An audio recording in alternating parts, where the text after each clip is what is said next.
اعوذ باللہ من الشیطان الرجیم بسم اللہ الرحمن الرحیم رب اشرح لی صدری ویسر لی امری واحلل عقدۃ من لسانی یفقہوا قولی رب زدنی علما۔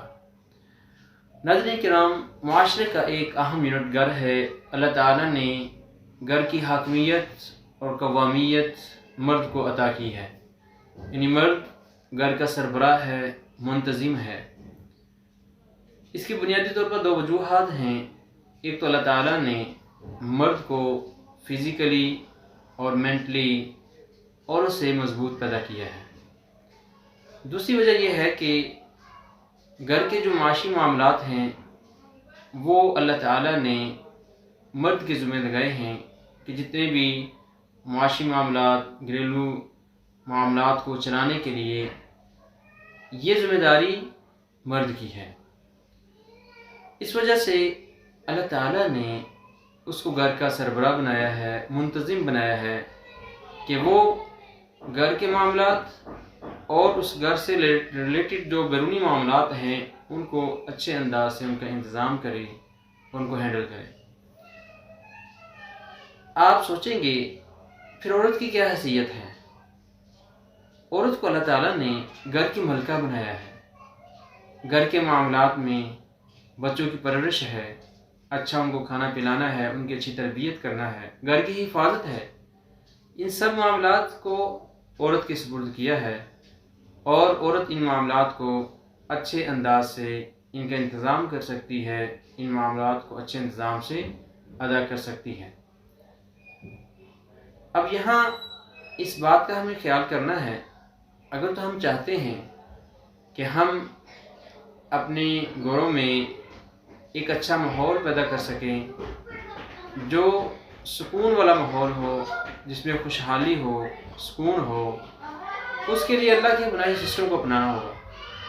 اللہ کا بنایا سسٹم کیا ہے کہ جو مرد کی ذمہ داریاں ہیں وہ مرد پوری کرے، وہ مرد ادا کرے، جو عورت کی ذمہ داریاں ہیں وہ عورت ادا کرے۔ اب جہاں ایک دوسرے کی ذمہ داریوں میں دخل اندازی شروع ہو جاتی ہے کہ عورت وہ کمانے کے لیے باہر نکل پڑتی ہے، اس میں کوئی حرج نہیں ہے، اسلام نے اسے منع بھی نہیں کیا۔ بنیادی طور پر مرد کی جو کمانے کی ذمہ داری اللہ تعالیٰ نے اس کو جو دی ہے، اس کی بنیادی طور پر وجہ یہ ہے کہ مرد جو ہے وہ عورت سے زیادہ مینٹلی اور فزیکلی صلاحیتیں رکھتا ہے، صحت مند ہے، طاقتور ہے، اس لیے اللہ تعالیٰ نے اس کو اتنا ہی زیادہ مشکل ٹارگٹ دیا ہے۔ عورت کو یہ ٹارگٹ اس لیے نہیں دیا گیا، ایک تو عورت کی عفت، اس کی ناموس اور عزت کی حفاظت ہے کہ اکیلی وہ باہر جائے گی، یقیناً اس کے لیے خطرات ہیں۔ اس لحاظ سے عورت اگر باہر کماتی ہے تو اس میں کوئی حرج کی بات نہیں ہے۔ اگر عورت ایک پردے میں اور اپنی عزت اور ناموس کی حفاظت کرتے ہوئے ذریعہ معاش کو اختیار کرتی ہے تو اس میں حرج کی بات نہیں ہے۔ ہاں، اکثر یہ دیکھا گیا ہے جہاں عورت اس کمانے کی طرف آتی ہے، معاشی معاملات میں جو کہ اصل ذمہ داری خامد کی ہے، اس میں وہ دخل انداز ہونا شروع ہوتی ہے تو وہاں پھر معاملات خراب ہونا بھی شروع ہو جاتے ہیں۔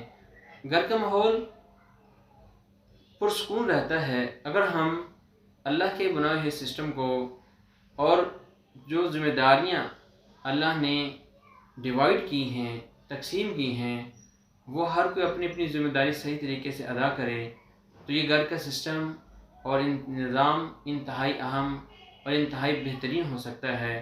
اور جہاں ہم اللہ کے بنائے سسٹم کو توڑ کر اپنے بنائے ہوئے سسٹم کو اپنا لیں، عورت کہے کہ میں نے کمانا ہے، میں باہر جاؤں گی، میرا جسم، میری مرضی، میں جو کروں مجھے کوئی روکنے ٹوکنے والا نہیں ہے، تو وہاں پھر گھریلو سسٹم ہے وہ تباہی کے دہانے پر پہنچ جاتا ہے، یعنی وہ تباہ و برباد ہو جاتا ہے۔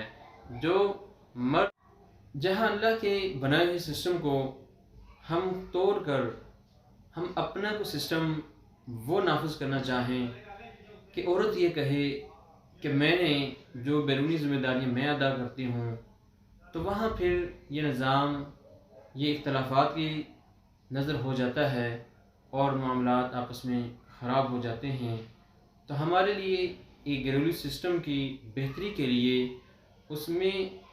اس کو تباہ و برباد ہونے سے بچانے کے لیے بہتر یہی ہے کہ ہم اللہ تعالیٰ کے بنائے ہوئے سسٹم کو اپنائیں، اور خامد کو، مرد کو جو اللہ نے قوام بنایا ہے، منتظم بنایا ہے، خواتین کو چاہیے کہ وہ ایک عورت کو چاہیے کہ وہ اس کی اس حیثیت کو قبول کرے، اور خامد کو چاہیے کہ جو عورت کی حیثیت ہے وہ اس کو قبول کرے۔